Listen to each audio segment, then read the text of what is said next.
Hey guys, I'm a bit late to the party here, but it is what it is. So episode 7 of The Wheel of Time was kind of all over the place, but overall I think it was pretty great. I really enjoyed it, and at this point I have watched episode 8.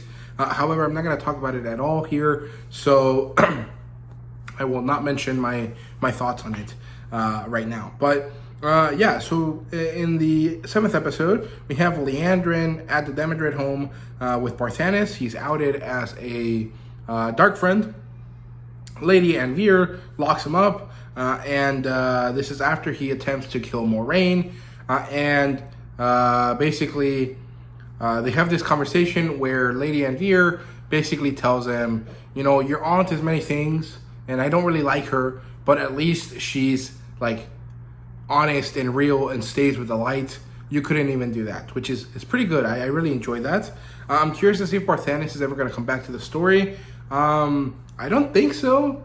At least up to the halfway mark of the Lord of Chaos, he has not shown up. So I don't think he comes back at all. But I like this part of the story quite a bit. I enjoyed it.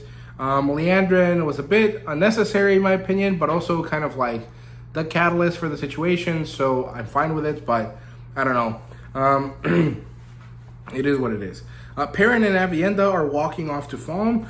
They find Bane and Shiad. And I do want to mention that, although I don't really have a problem with the casting for Aviendha, I am kind of sad that they picked her over someone else, because when I picture Aviendha, I picture the actress for Shiad. Because I think Bane is played by Raga Ragnars, who was one of the big female Viking characters in the show Vikings. And Shiad is played by this other girl who's also Nordic, who I think was also in Vikings. But when I picture Aviendha, I picture someone like her. Not necessarily the character or the person that we got to play Aviendha now. She's doing a good job. I don't really have a problem with it, but I did feel this like slight bit of disappointment where it's like, oh, you had someone that perfectly looked like her. Why do you not pick them?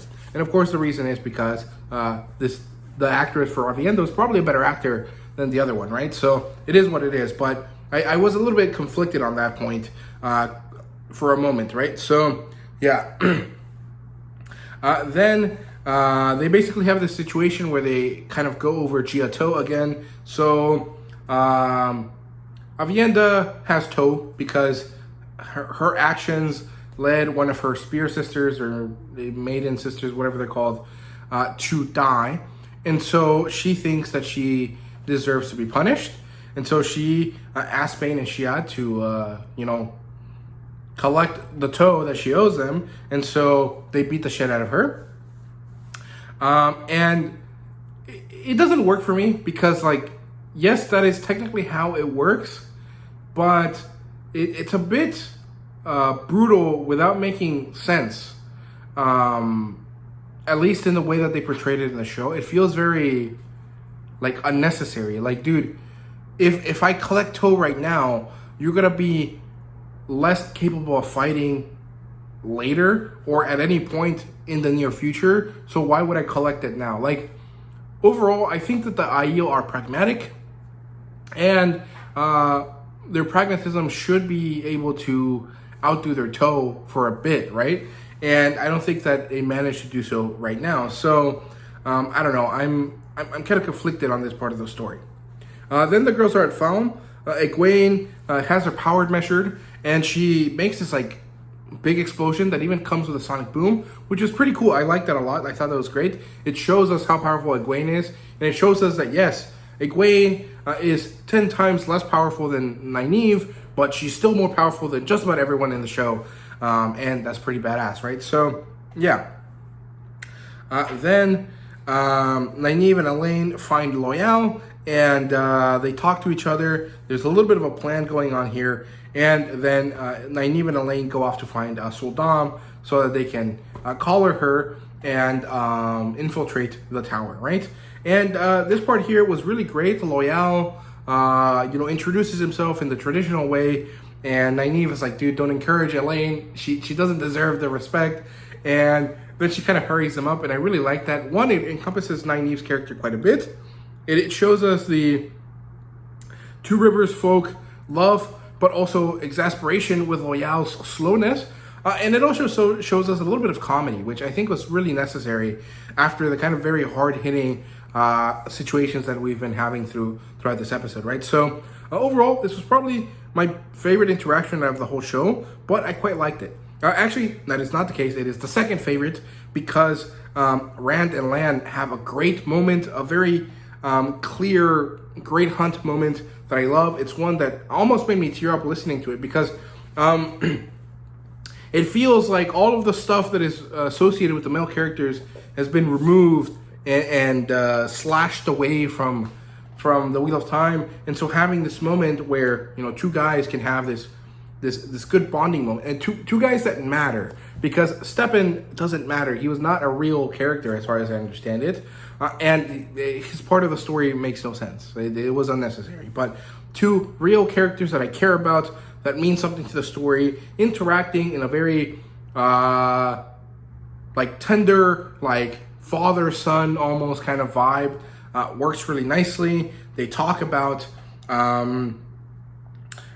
what's it called? Cat crosses the courtyard. They talk about sword forms. They talk about how to talk to the Amarylline Seat, what the hell's going to happen to him.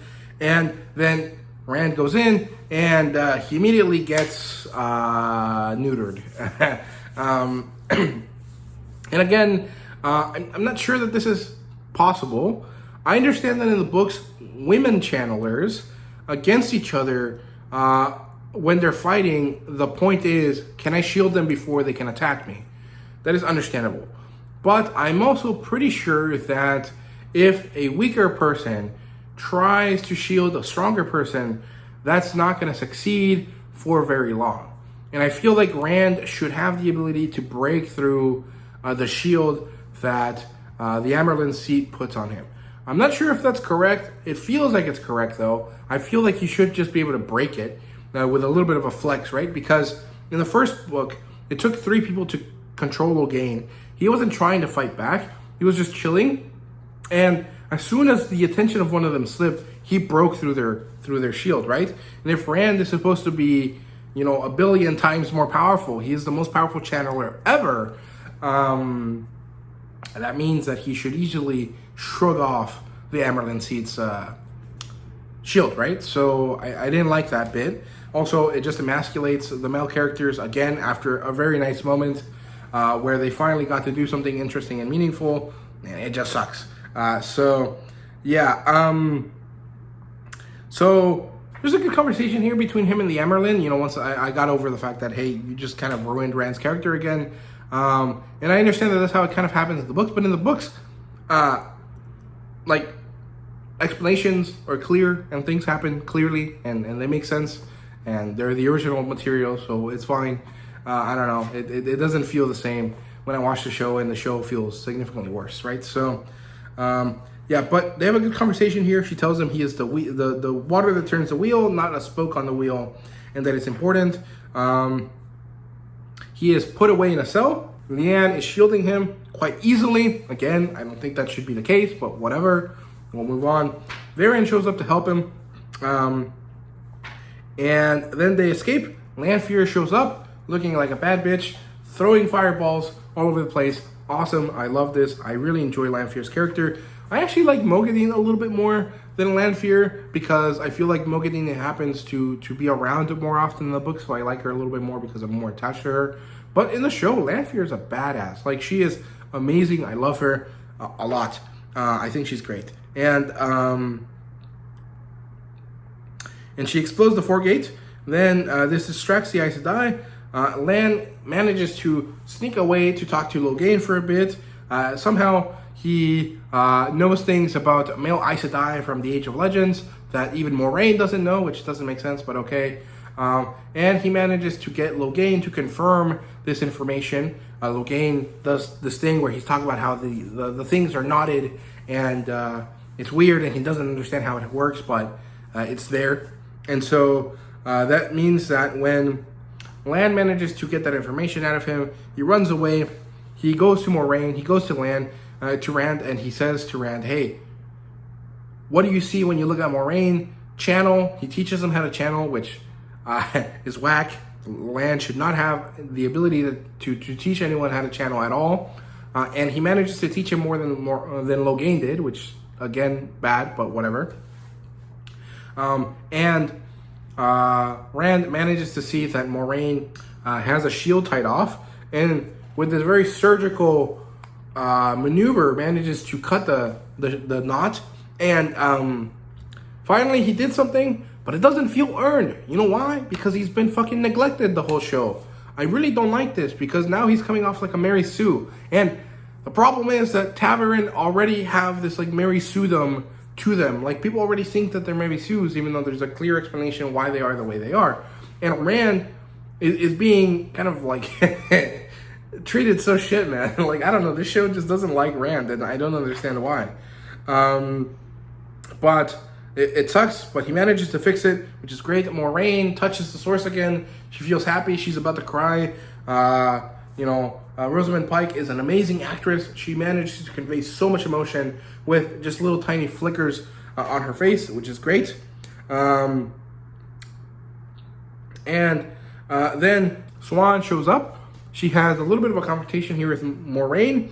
And then Lanfear shows up, and she beats the shit out of both of them, and she takes everyone through the Waygate, leaving Swan behind, and they're off to Falm, which is basically where the chapter ends. However, there's also Matt's storyline, which is kind of fun because he has a conversation with Ishamael, but Ishamael tells him, "Hey, this tea's going to show you your past lives," which is a lie. And okay, it's fine that a bad guy lies. However, it's not just a bad guy lying. It is a very clear, very direct nod to something that actually happens to the character that is being told to us, this is going to happen. And then it immediately doesn't happen. That is so annoying, so anger inducing. That was so frustrating, because why would you use that terminology if you know that it actually means something to people that watch the show, that have read the books? I just don't like it, and it really felt like they were making fun of the people that like the books or something. I don't know. It felt very shitty to do that, because yes, okay, Ishamael is gonna lie and do whatever he needs to do to get Matt to drink this tea, right?